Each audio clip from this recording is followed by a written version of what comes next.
Hi hello friends, శ్రీమాత్రే నమః. ఈరోజు ఈ వీడియోలో అమ్మ దుర్గమ్మ వారిని ఒక్కసారి అమ్మవారి పాదాలను నమ్మి పట్టుకున్నామంటే మన జీవితం ఎలా మారబోతుందో ఈ వీడియోలో మనం తెలుసుకుందాం. నాకు కూడా ఈమెతో ఎక్కువగా పరిచయం లేదు. ఈమెతో పరిచయం 5 ఏళ్ళు. ఈ 5 ఏళ్లలో నా జీవితాన్ని ఎలా మార్చేసిందంటే చెప్పలేనంత. మనం అడగాల్సిన పని లేదు ఆమెని, ఇది కావాలి అది కావాలి అని. జస్ట్ ఆమెకు అలా స్తోత్రాన్ని స్మరిస్తూ పూజ చేస్తూ ఉంటూ ఒక్కసారి ఆమె పాదాల దగ్గర ఉన్నాము అని అంటే ఆమె తన చెయ్యి అందిస్తుంది. ఇంకా ఆమె తన నీడలో మనం చేరుకున్నామంటే మనల్ని ఎవ్వరూ ఏం చెయ్యలేరు, అలా కాపాడుతుందన్నమాట. మొదట్లో అమ్మవారి సాంగ్స్ పెట్టుకొని వినండి.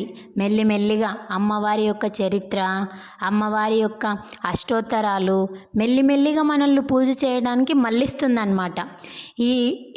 ఈ ప్రపంచంలో నాది నేను అనే భావన నుండి మనది మనందరిది, ఎదుటి వాళ్ళకు కూడా సహాయం చేయాలి అనే స్థితిలోకి అమ్మ మనల్ని మార్చేస్తుందన్నమాట. ఎదుటివారికి సహాయం చేస్తే ఏమొస్తుంది అని అనుకోకండి. మనం పూజ చేయడం కన్నా ఎదుటివారి ఆకలిని తెలుసుకొని, వారి యొక్క కష్టాలను తెలుసుకొని, మనకు తోచినంత, అందులో వీలైనంత మనం సాయం చేస్తే అమ్మ చూస్తూ ఉంటుంది, పైనుంచి అన్నీ చూస్తుందన్నమాట. ఇవన్నీ చూస్తూ ఆమె ఎవరు ఎలాంటి వాళ్ళో తెలుసుకొని మనకు కావాల్సినవి ఆమె మన దగ్గరికి చేరుస్తుంది. మనం అడగక్కర్లేదు అమ్మని, నాకు ఇది కావాలమ్మా అది కావాలమ్మా అని. ఎవరైనా అమ్మని అడుగుతారా? బిడ్డకు అన్నీ అమ్మకి ఏమి ఇవ్వాలో తెలుసు. ఆటోమేటిక్గా అమ్మ అన్నీ ఇచ్చేస్తుంది. ఒక్కసారి అమ్మని నమ్మండి. మీరు మార్నింగే లేచి పూజ చేసుకొని అమ్మవారి యొక్క 32 నామాలు అత్యంత శక్తివంతమైనవి.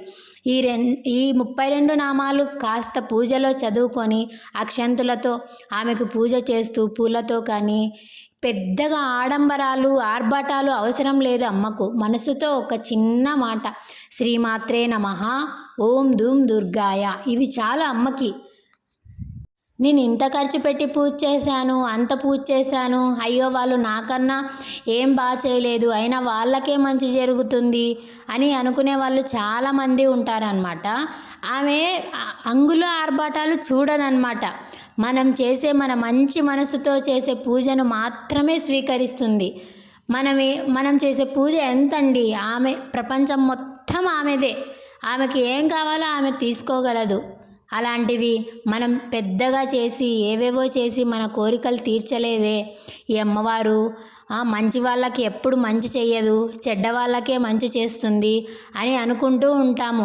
కష్టాలు వస్తే అమ్మని తిట్టడము, సుఖాలు వస్తేనేమో ఏ అమ్మవారు మాకు బాగా మంచి చేసింది అని అనుకోవడం, ఇది అయితే చాలా అంటే చాలా పెద్ద తప్పు. అసలు ఇలా అనుకోరాదు.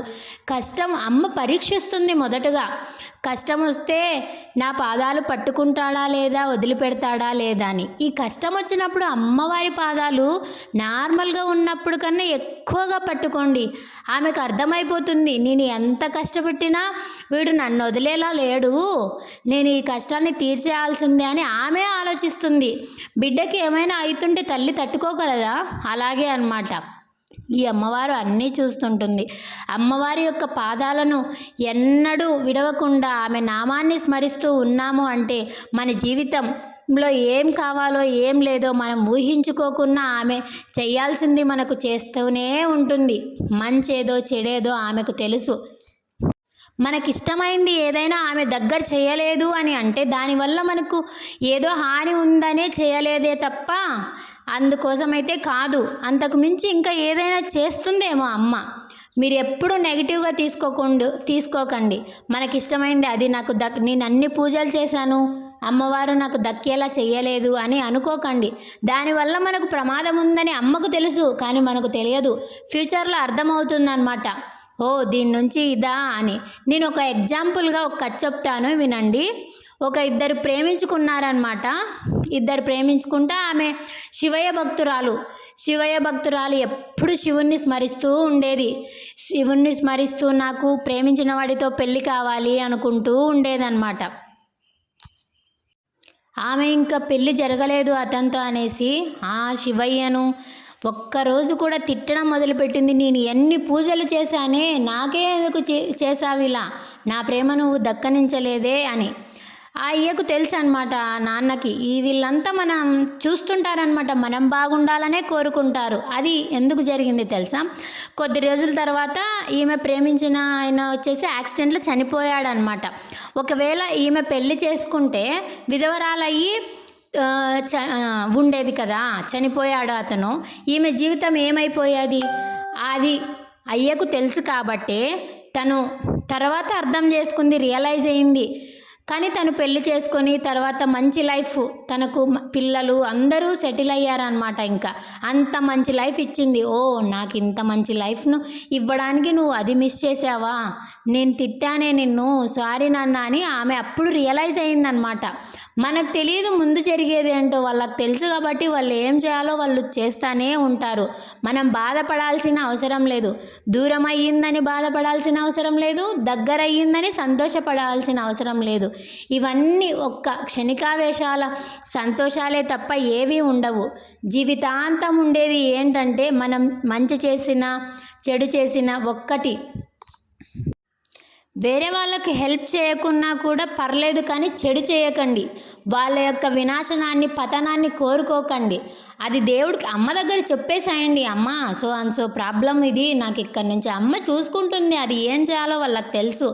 మనకి ఇలా చేశారని వాళ్ళ మీద పగలు ప్రతీకారాలు పెంచుకొని ఏవేవో చేయాల్సిన అవసరం లేదు. బిడ్డకి ఏమైనా అయితే అమ్మ ఊరుకుంటుందా? వాళ్ళను చీల్చి చెండాడుతుందన్నమాట.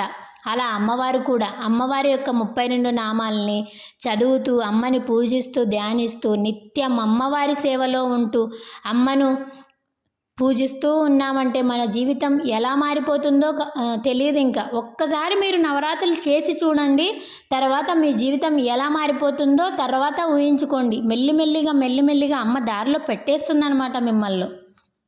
శుభదుర్గా వ్రతం అని ఉంది. ఈ వ్రతం అయితే చాలా అంటే చాలా పవర్ఫుల్. ఒక్కసారి చేసి చూడండి.